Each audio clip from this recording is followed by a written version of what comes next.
Let's jump right in. Welcome to this explainer on the absolute master blueprint of Indian federalism. We're looking at exactly how power is meticulously balanced between the Union and the states. Think of the Indian Constitution not just as some dusty legal document, but literally as the dynamic operating system for one of the largest democracies on Earth. So let's dive right into this text and decode the structural DNA that keeps the whole shebang running. Here's today's roadmap. We'll start with the Federal Balancing Act, move into lawmaking, cover administration, follow the money and financials, and wrap up with the final takeaway. Section 1. The Federal Balancing Act.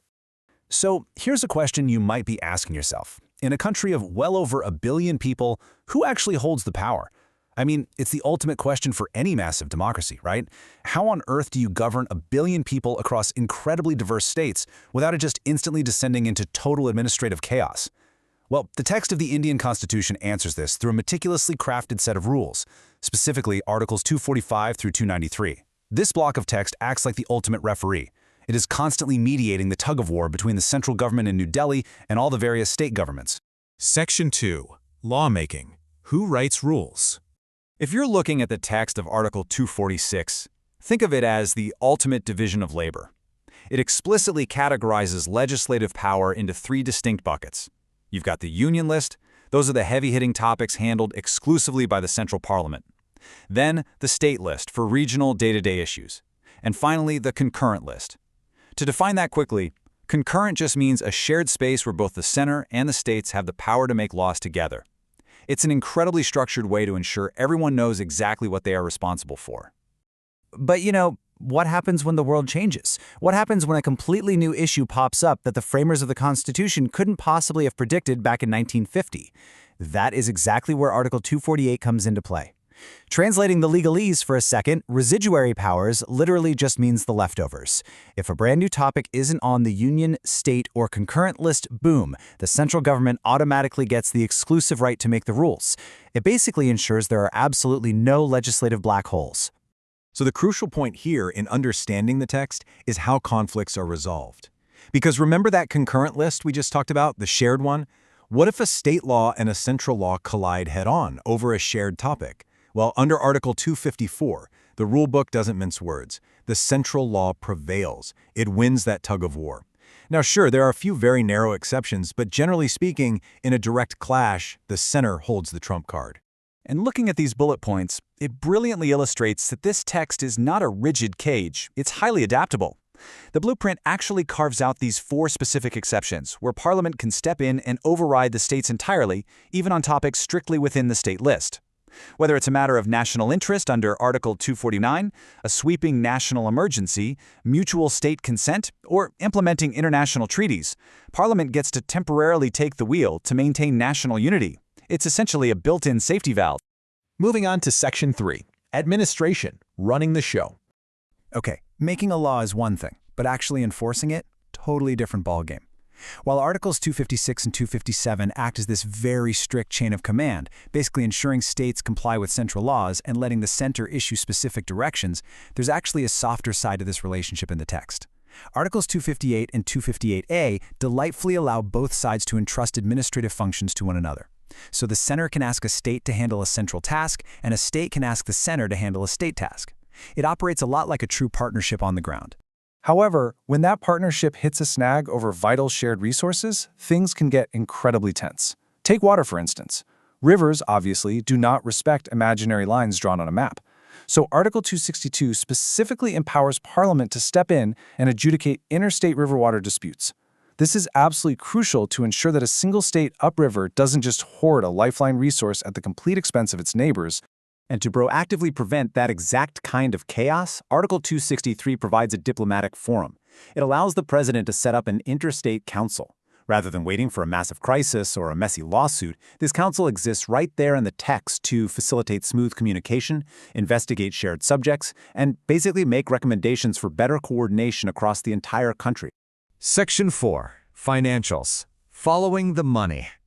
Now, if you look at the table on your screen, India's tax blueprint is just a masterclass in complexity. It's not a simple case of who taxes what. As this table lays out perfectly, the Constitution categorizes exactly who levies the tax, who physically collects it, and ultimately who actually gets to keep the cash. For example, look at the row for Article 268. It covers duties levied by the center, but the states actually collect and keep that revenue. Meanwhile, drop down to Article 270. Those are taxes both levied and collected by the center, but the money is fundamentally shared between the union and the states. It's a very intricate web. We also have to explicitly highlight the goods and services tax, or GST. You know, the tax you pay on everything from your morning coffee to your new phone. GST fundamentally reshaped this financial relationship. It's called out in multiple articles across the text. 246A gives special power to make GST laws, 269A handles interstate GST, and 279A establishes the GST Council. It represents a massive, totally unique shared financial space where both the center and the states literally have to sit at the same table and decide tax rates together. Now, you might be asking, why does Article 280 matter to you personally? Well, because this sets up the Finance Commission. To define it simply, it's the body that recommends how tax revenues are distributed between the union and the states. Every 5 years, this commission faces the monumental task of figuring out the exact math of how the massive central tax pool gets distributed back down.